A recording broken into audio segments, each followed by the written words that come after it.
श्री गणेशाय नमः। बोलो सच्चिदानंद भगवान की जय।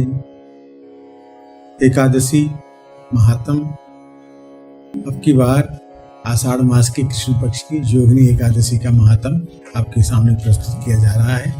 श्रद्धा से सुनिए। धर्मराज युधिष्ठिर बोले कि हे जनार्दन, मैंने ज्येष्ठ मास में शुक्ल पक्ष के निर्जला एकादशी की कथा सुनी। अब आप कृपा करके आषाढ़ मास के कृष्ण पक्ष की एकादशी की कथा बखान कीजिए। इस एकादशी का नाम क्या है तथा महात्म क्या है, सो सब वर्णन कीजिए। श्री कृष्ण भगवान बोले, हे राजन, आषाढ़ मास के कृष्ण पक्ष की एकादशी का नाम योगिनी है। इसके व्रत से समस्त पाप नष्ट हो जाते हैं और इस लोक में भोग तथा परलोक में मुक्ति देने वाला व्रत है। हे राजेश्वर, ये एकादशी तीनों लोकों में प्रसिद्ध है। इसके व्रत से पाप नष्ट हो जाते हैं। आपसे पुराण में कही हुई कथा बताता हूँ, ध्यान से सुनो। अलकापुरी नाम की नगरी में एक कुबेर नाम का राजा राज करता था। वो शिव का भक्त था।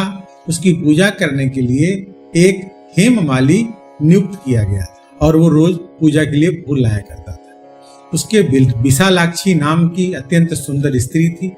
एक दिन वो मानसरोवर से पुष्प लेने आया था, परंतु काम आसक्त होने के कारण फूलों को वहीं रख करके अपनी स्त्री के साथ विहार करने लगा और दोपहर तक फूल लेकर ना जा सका। जब राजा कुबेर को उसकी राह देखते देखते दोपहर हो गई तो उसने बड़े गुस्से में आकर अपने सेवकों को आज्ञा दी कि तुम लोग जाकर हेममाली का पता लगाओ कि वो अभी तक फूल लेकर क्यों नहीं आया। जब यक्षों ने उसका पता लगा लिया तो वो कुबेर के पास जाकर कहने लगे, हे राजन, वो माली अभी तक अपनी स्त्री के साथ विहार कर रहा है। यक्षों की इस बात को सुनकर कुबेर ने हेममाली को बुलाने की आज्ञा दी थी। हेममाली राजा कुबेर के सामने डर से कांपता हुआ खड़ा हो गया। उसको देख करके राजा कुबेर को अत्यंत क्रोध आया।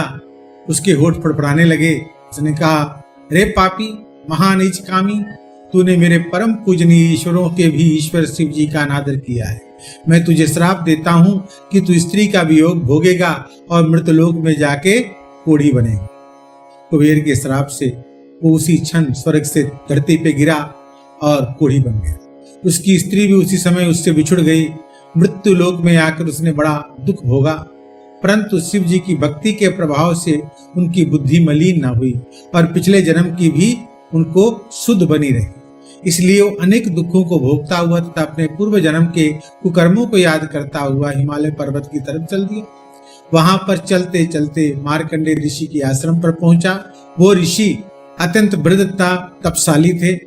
वो दूसरे ब्रह्म के समान प्रतीत हो रहे थे और उनका वो आश्रम ब्रह्म की सभा के समान शोभा दे रहा था।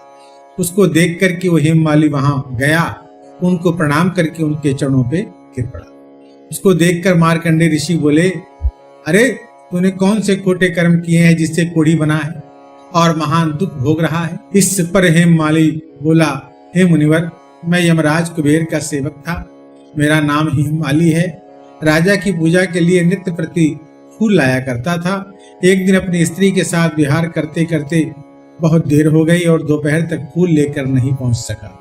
उन्होंने मुझे श्राप दे दिया कि तू अपनी स्त्री का वियोग भोग कर मृत्युलोक में जाकर कोढ़ी बन जा तथा दुख भोग। इससे मैं कोढ़ी बन गया हूँ और महान दुख भोग रहा हूँ। बता, आप कोई ऐसा उपाय बताइए जिससे मेरी मुक्ति हो सके।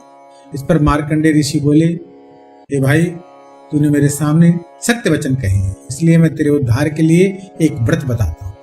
यदि तू आषाढ़ मास के कृष्ण पक्ष की योगिनी नाम की एकादशी का विधि पूर्वक व्रत करेगा तो तेरे समस्त पाप नष्ट हो जाएंगे।